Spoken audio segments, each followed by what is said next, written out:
Hello everyone, welcome back to Webtech Tutorial.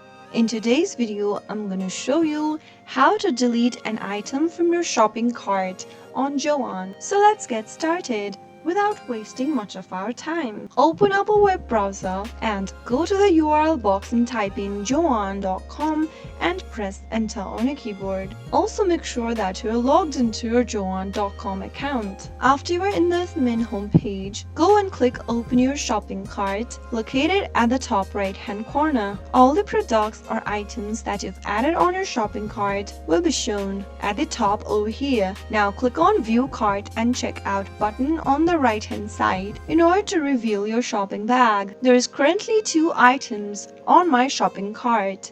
To remove an item from the cart, if you no longer want to continue purchasing the item, then you can simply click on this little cross right next to the item, and then doing this will delete an item from your shopping bag. You can do this for every other items you no longer wish to continue buying. So that is how you can easily delete the items from your shopping cart on Joann. If you found the video to be helpful, go ahead and give us a thumbs up. Don't forget to subscribe to the channel by hitting the subscribe button.